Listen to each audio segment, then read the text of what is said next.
Abby Anderson is probably the most polarizing character in gaming, and I think that polarization is actually the point, because The Last of Us Part 2 forces you to play as the person who killed Joel, makes you understand her, empathize with her, see the world through her eyes, and for a lot of players, that's uncomfortable as hell. But here's what's psychologically fascinating about Abby. She's not a villain. She's not even really an antagonist in the traditional sense. She's just someone else's protagonist, someone whose entire identity was built around avenging her father, who achieved that revenge and found it completely hollow, and who then had to figure out what it means to be a person when your core purpose evaporates. This is about trauma turning you into a weapon and then finding your way back to being human.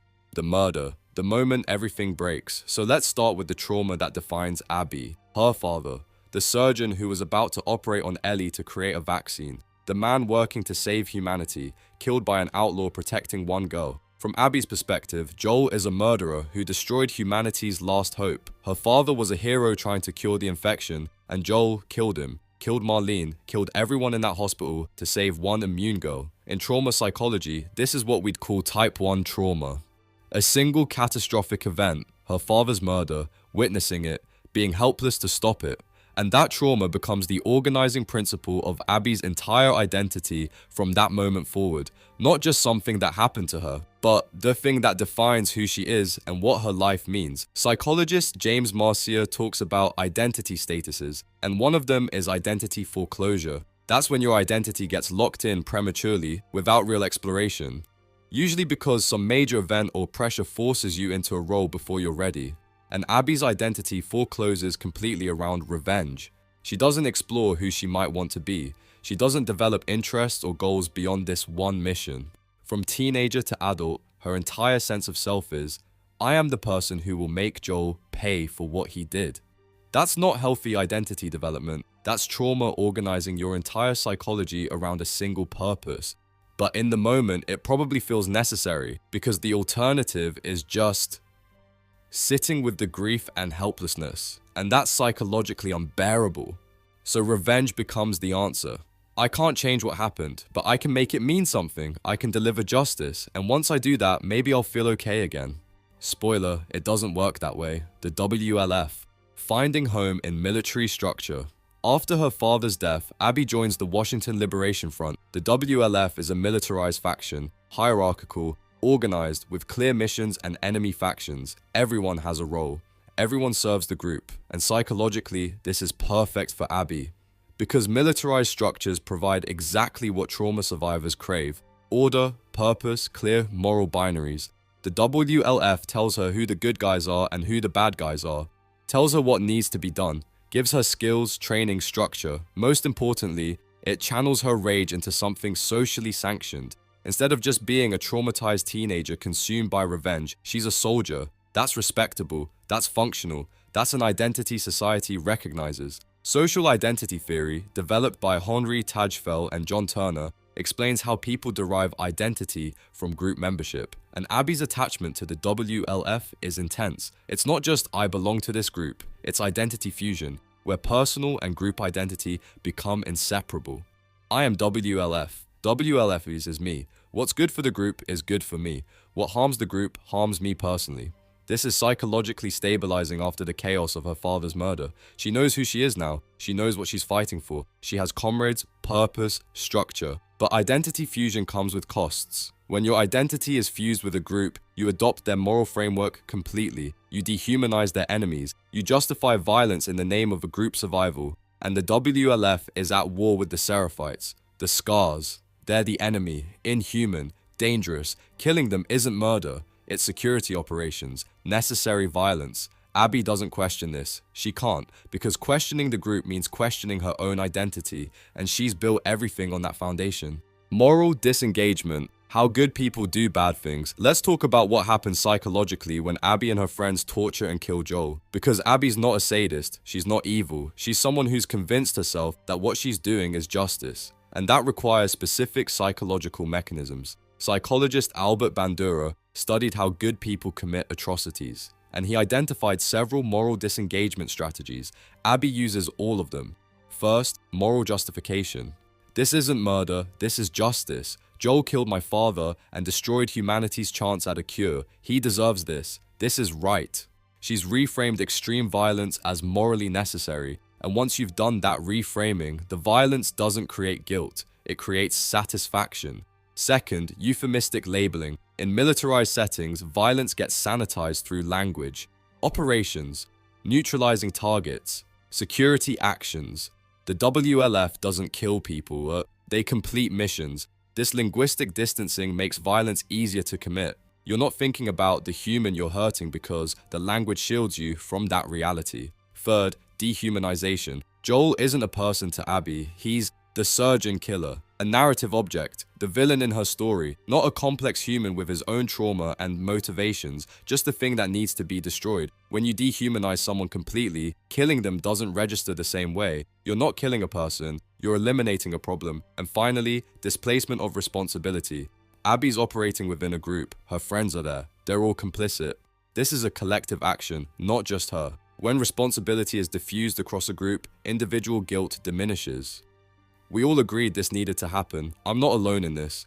These aren't signs that Abby's a monster, they're signs she's human, because this is exactly how human psychology works when we need to do things that would otherwise violate our moral codes. Soldiers in wars use these mechanisms, activists use them, revolutionary movements use them. It's how people maintain self-image as good while committing violence. The problem is, these mechanisms protect you during the act, but they don't protect you from what comes after, the emptiness. When revenge doesn't fix anything.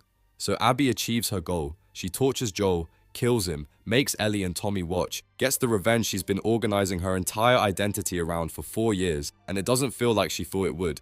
You can see it in her face immediately after. There's no satisfaction, no relief, no sense of justice being served, just nothing, emptiness. She's been running toward this moment for years, and now that she's here, now that it's done, she's left with this terrible realization. It didn't fix anything. My father's still dead, the world's still broken, and I just tortured someone to death. This is cognitive dissonance. When your expectations don't match reality, your brain experiences psychological discomfort, and Abby's experiencing it at a massive scale. The expectation, revenge will bring closure. I'll feel like justice was served, my father's death will mean something. The reality, I feel nothing, possibly worse than nothing, and now I have to live with what I just did. And this creates a crisis, because if revenge doesn't justify her actions, doesn't heal her trauma, doesn't give her purpose, then what was it all for? What is she now that the mission is complete? Her entire identity was built around this goal, and the goal is achieved and hollow. So who is she? This is what psychologists call identity disintegration, when the core organizing principle of yourself falls apart and you're left not knowing who you are anymore. Owen, the mirror of who she could have been. Let's talk about Owen, Abby's ex. The guy who questions the WLF, who wants something beyond endless war, who sees the scars as people, not monsters. Owen represents a road not taken, a version of identity based on connection and growth rather than revenge and military duty. And Abby can't follow that road, not yet, because she's too fused with her revenge identity, too committed to the mission. Owen's doubts feel like betrayal, like he's asking her to give up the one thing that makes her matter, but Owen plants seeds. When he questions the WLF's morality, when he shows compassion to a scar, when he chooses Mel over her because Mel represents a future while Abby represents the past. All of that creates cracks in Abby's certainty. She's still too rigid to change, but the foundation is weakening. Yara and Lev, corrective attachment, and then Abby meets Yara and Lev, 2 Seraphite kids, the enemy, except they're not acting like the enemy, they're just scared teenagers trying to survive, and Yara's injured badly. Abby's first instinct is to leave them. This isn't her problem, they're scars. The WLF would kill her for helping them, but she comes back. And psychologically, this is huge. This is the first time since her father's death that Abby acts based on something other than revenge or duty. She's choosing compassion over tribal loyalty, connection over ideology, and when she helps them, when she risks herself to get medical supplies for Yara, when she protects Lev from his own people and from hers, something fundamental shifts in her psychology. This is what attachment theory would call a corrective attachment experience, when a new relationship repairs damage from past attachment trauma. Abby's relationship with her father was the secure attachment that got violently severed. Since then, all her relationships have been instrumental or performative. Owen, her friends, the WLF, none of them touch the core wound. But with Lev, she's not performing revenge. She's not being a soldier. She's being a caregiver, a protector, someone who shields a vulnerable person from harm. And that role, That's fundamentally incompatible with the revenge weapon identity she's been living in. You can't be purely focused on vengeance while also nurturing and protecting someone. Lev becomes what psychologists call an attachment regulator, someone whose presence helps modulate your emotional state. When Abby's with Lev, she's calmer, more grounded, more human, and crucially, Lev gives her a purpose that feels meaningful in a way revenge never did. Protecting him, helping him survive, being the person he needs, that creates genuine coherence, not the hollow drive of revenge, but actual psychological alignment. The body, armor against vulnerability. Let's talk about Abby's physicality, because her muscular build isn't just aesthetic, it's psychologically significant. After her father's death, Abby commits completely to physical training, builds muscle mass that's extreme even by post-apocalyptic standards, becomes physically dominant, intimidating, powerful, and this is a somatic trauma response. Somatic means of the body, and somatic psychology recognizes that trauma gets stored in the body, not just the mind. There's this concept from psychologist Wilhelm Reich called body armoring. When people experience psychological vulnerability or trauma, they sometimes create literal physical armor, tense muscles, rigid posture, building mass that makes them feel less penetrable. For Abby, her body becomes her emotional exoskeleton. She couldn't protect her father. She was helpless and small when it mattered most, so she makes herself unhelpless. She builds a body that screams, "I am not vulnerable, I cannot be hurt, I am dangerous." It's control displacement. She can't control what happened to her father, but she can control her own physical capability. Every rep, every workout, every pound of muscle is asserting agency over something when the big thing felt completely out of her control. And in the WLF environment, this is adaptive. Physical strength is valued. It makes her a better soldier, earns respect, reinforces her identity as someone competent and powerful. But psychologically, it's also armor keeping people out, keeping softness away, maintaining the fortress around the wound, the theater when worlds collide. The confrontation in the theater is psychologically fascinating. Ellie's been hunting Abby. Abby's defending herself and her friends. They're both completely convinced of their righteousness, and when Abby has Ellie down, about to kill her and Dina, Lev stops her. Don't. And Abby stops, not because Ellie deserves mercy, not because she suddenly sees her humanity, but because Lev asked, because the person she's become for Lev is incompatible with the person who would kill a pregnant woman. This is identity realignment in real time. The revenge soldier identity says kill them, they came after you. The protective caregiver identity Lev has activated says, no, that's not who we are. And the second identity wins, barely, but it wins. This is the moment Abby starts integrating her experiences instead of compartmentalizing them. She can't be both the person who tortures Joel and the person who protects Lev. Those identities are in conflict, and she's choosing Lev, choosing the identity that feels more coherent, more sustainable, more actually her. The Rattlers, stripped to nothing. Then Abby and Lev get captured by the Rattlers, enslaved.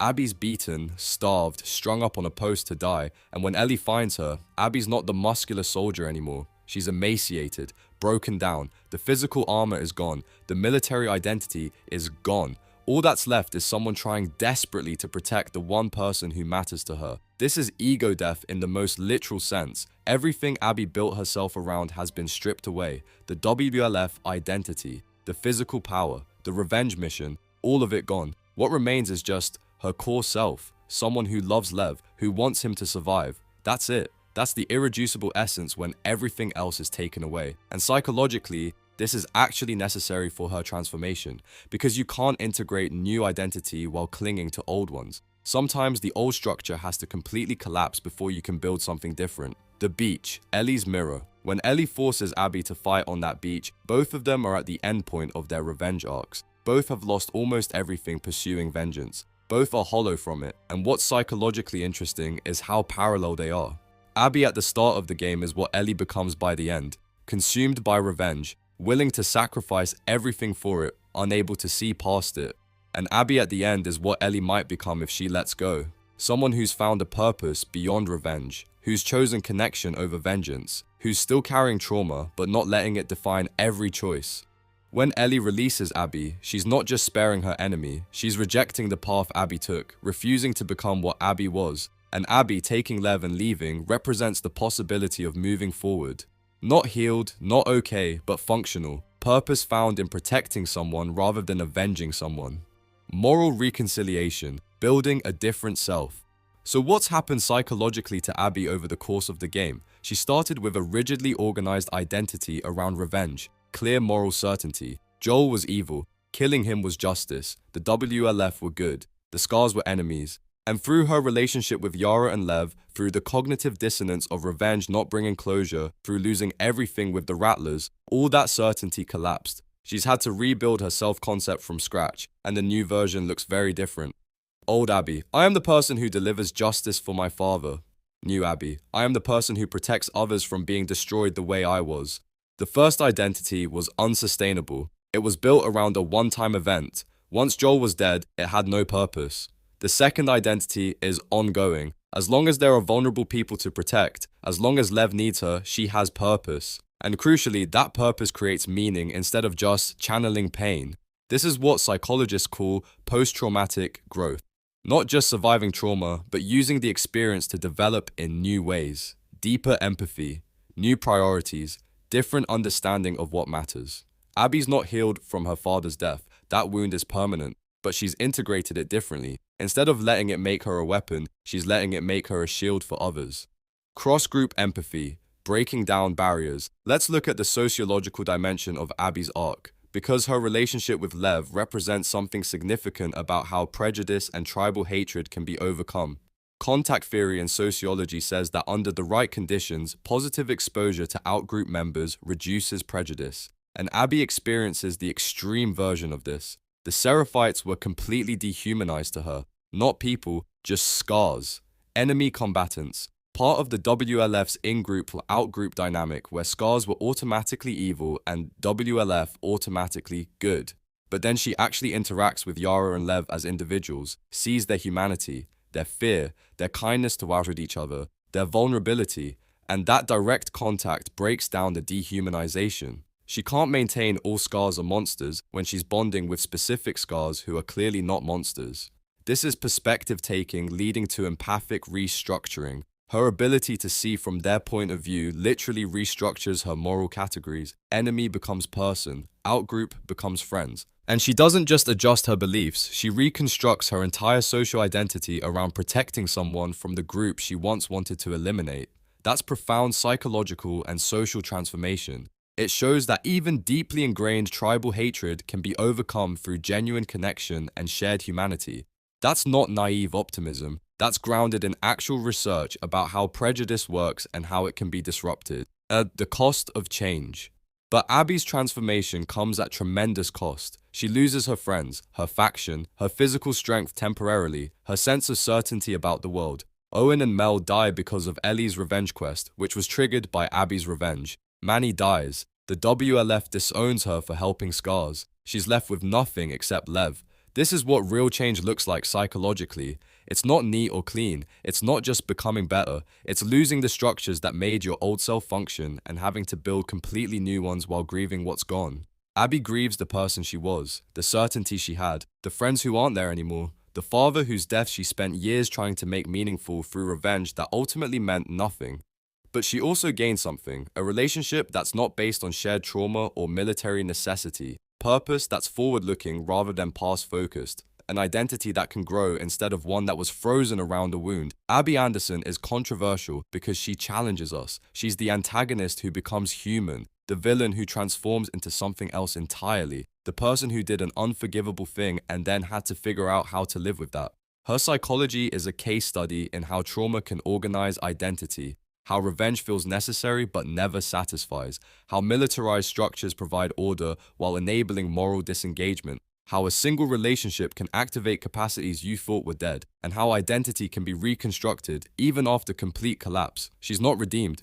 There's no magical moment where her sins are forgiven and everything's okay. She still tortured Joel to death. That happened, it can't be undone, but she's transformed. From someone whose identity was frozen around a wound into someone whose identity is built around caregiving. From someone convinced of absolute moral certainty into someone who's learned moral complexity through painful experience. The Last of Us Part 2 uses Abby to ask uncomfortable questions. Can people change after doing terrible things? Does understanding someone's trauma excuse their actions? When does seeking justice become revenge? And what happens when the thing you built your entire life around turns out to be empty? There are no clean answers, Just Abby, carrying her past, protecting Lev, trying to build something forward-looking from the rubble of who she used to be. That's not a hero's journey or a villain's arc, it's just human. Messy, contradictory, painful, and real. Thanks for watching.